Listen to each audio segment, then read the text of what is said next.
Masyarakat adat suku Dayak sangat yakin bahwa ada beberapa nama tokoh gaib superpower dalam dunia magis atau dunia tak kasat mata. Tokoh-tokoh tersebut bukan hanya menjadi bala bantuan ketika terdesak, namun bisa saja jadi malapetaka bila mana salah dalam memperlakukannya. Salah satu tokoh yang dimaksud mereka namai Kamang. Adil Kak Talino, Bacuramin Kak Saruga, Pasengat Kak Jubata. Dalam dunia seni suku Dayak, terutama seni lukis dan seni pahat, Kamang menjadi salah satu konsep motif dalam membuat ukiran atau lukisan. Biasanya motif Kamang dibuat pada perisai atau gunap dalam bahasa Bangahe. Pada gunap atau perisai, motif Kamang diyakini mempunyai aura magis, sehingga selain menambah kekentalan nilai seninya, motif tersebut juga menambah keberanian seseorang yang menggunakannya pada saat tertentu. Dan hal tersebut telah menjelaskan bahwa apa yang tergambar pada suatu benda seni suku Dayak dibuat berdasarkan historis, sosial, dan budayanya. Saudara, berikut beberapa tentang Kamang berdasarkan keterangan para tetua di salah satu wilayah adat suku Dayak Bangahe.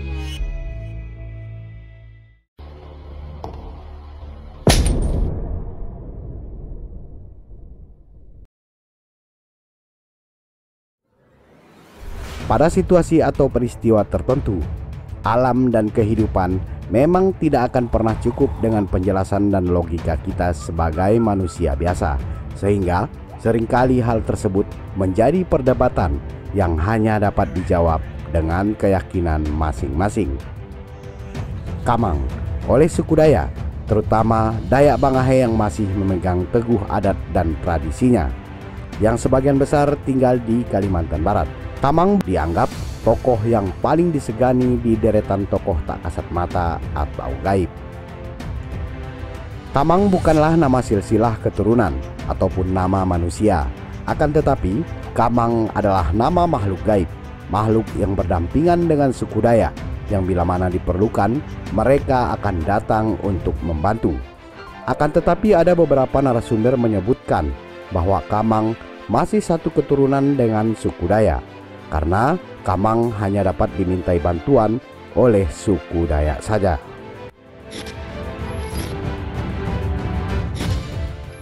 Kamang tidak serta-merta datang bila mana dipanggil oleh sembarangan orang, walaupun orang tersebut berdarah asli suku Dayak, dan hanya orang-orang tertentu saja yang tahu cara meritualkan atau memperlakukan Kamang.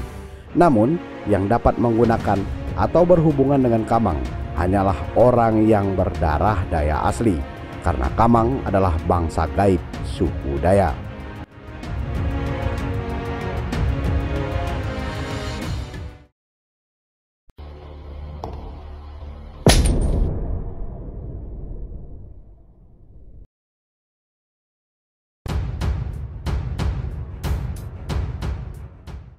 Menurut kepercayaan, dari beberapa kejadian dan tradisi lama suku Dayak dalam hal konflik, Kamang adalah salah satu tokoh gaib yang menjadi laskar perang oleh suku Dayak. Kamang biasanya berdampingan dengan Tariu di barisan depan, selanjutnya disusul oleh manusia, dan hal tersebut sudah barang tentu melalui beberapa syarat dan ritual. Dalam ritual, Kamang diberi makan dengan darah segar ternak yang dicampur dengan beberapa sesaji. Ternak dimaksud yaitu ayam dan ayam. Cara memberi makan Kamang hampir sama dengan para gaib lainnya. Hanya saja hewan ternak dimaksud harus memenuhi beberapa kriteria, misalnya dalam hal warna. Khusus untuk mengambil darah ternak, khususnya ayam, biasanya tidak menggunakan pisau atau sejenisnya, namun dengan cara memutar kepala ternak dimaksud dengan tangan atau dipulasan maupun dipangkulasan dalam bahasa Bangahe, sehingga tak jarang biasanya pelaku ikut kerasukan dan ikut-ikutan meminum darah segar tersebut. Hingga saat ini Kamang masih diberi makan, namun bukan dalam hal konflik, yaitu dalam ritual-ritual tertentu salah satunya dalam hal ritual pengobatan.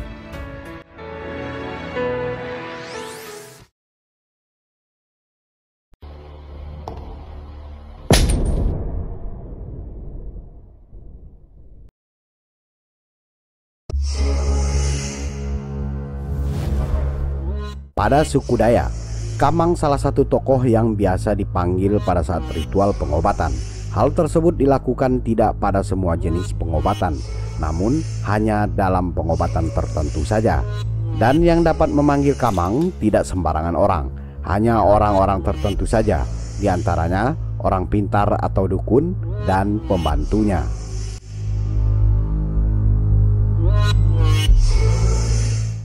Dalam hal pengobatan tersebut, biasanya Kamang diminta ikut andil dalam menyembuhkan yang sakit.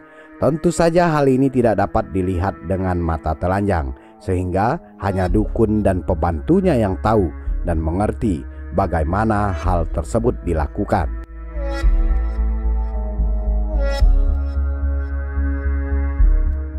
Dalam ritual pengobatan, selain dimintai untuk membantu, setidaknya Kamang dipanggil atau diundang untuk ikut hadir dalam ritual dimaksud.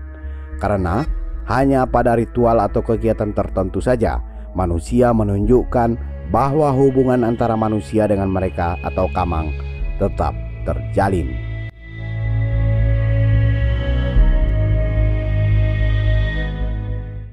Setelah ritual selesai, biasanya para Kamang yang telah dipanggil atau diundang diberi makan dan disuruh pergi ke tempat asal mereka. Tentu saja harapannya supaya mereka tidak mengganggu bangsa manusia, serta menjaga manusia dari hal-hal yang tidak terlihat oleh mata, sehingga Kamang menjadi salah satu bangsa gaib yang dianggap dapat menolong. Kamang bila mana diperlukan akan dipanggil kembali untuk menolong.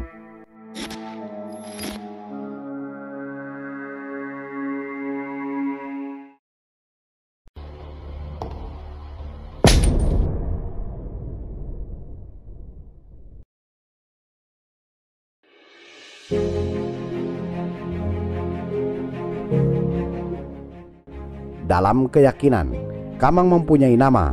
Nama-nama Kamang sudah ada sejak zaman nenek moyang suku Dayak. Nama Kamang tentunya sangat asing dan tidak banyak yang tahu, walaupun dari warga Dayak itu sendiri. Berikut adalah beberapa nama dan tempat masing-masing Kamang di salah satu wilayah adat Sub Bangahe di Kalimantan Barat.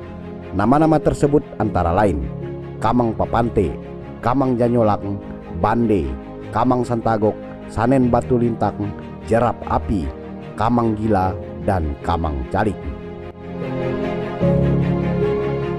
Kamang sebagian besar tinggal di sungai yang berair terjun atau sungai berbatu. Berikut beberapa nama tempat tersebut.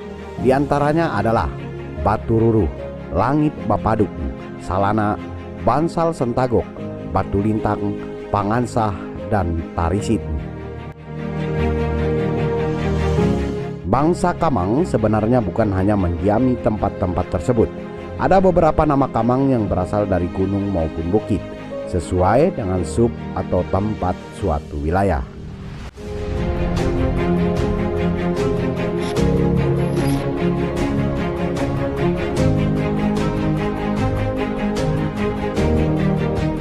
Saudara, seperti halnya kita sebagai manusia, bila mereka bangsa Kamang terusik maupun tersakiti, maka sewajarnya mereka akan berbalik menjadi malapetaka.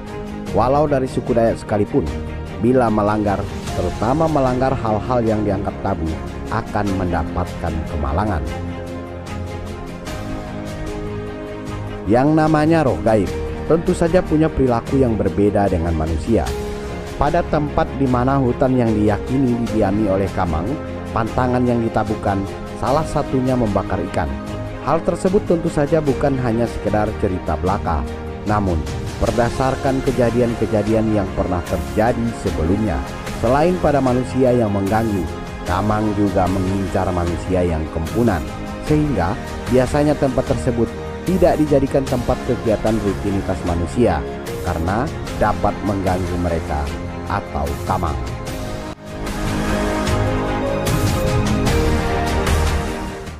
Kamang tidak secara langsung mencelakakan manusia, namun biasanya korban akan merasakan sakit yang luar biasa, dan sakit tersebut datangnya tiba-tiba. Sakit tersebut biasanya akan menimbulkan bekas memar pada bagian tubuh. Ini diistilahkan takana dalam bahasa Bangahe. Istilah takana sebenarnya bukan hanya berasal dari kamang, bisa jadi dari makhluk lain. Dalam bahasa Bangahe, penyakit dimaksud biasa juga diistilahkan kamang mantus atau kamang marak. Namun istilah ini lumayan tabu untuk diucapkan. Kamang marak dapat disembuhkan oleh beberapa tabib daya, namun ada juga yang tidak dapat tertolong.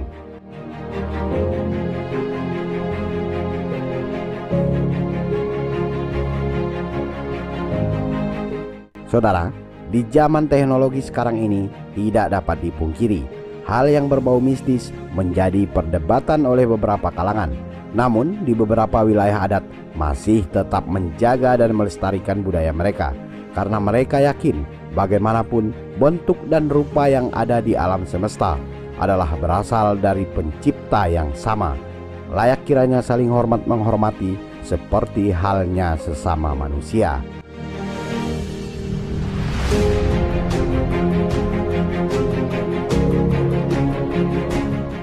Nah, itu tadi tayangan tentang kamang pada suku Dayak. Mungkin bisa saja berbeda dengan Dayak di wilayah adat lainnya, baik itu nama maupun jenis kamang, tergantung dari wilayah dan histori masing-masing nenek moyang suatu wilayah adat suku Dayak. Semoga tayangan ini menjadi informasi yang bermanfaat. Sampai jumpa di tayangan lainnya. Bagi yang baru bergabung, jangan lupa untuk memberikan dukungan dengan menekan tombol subscribe. Sukai dan bagikan kiranya menarik. Silahkan berkomentar bila ada tanggapan. Akhir kata, Adil Katalino, Bacuramin Kak Saruga, Basengat Kak Jubata. Salam budaya.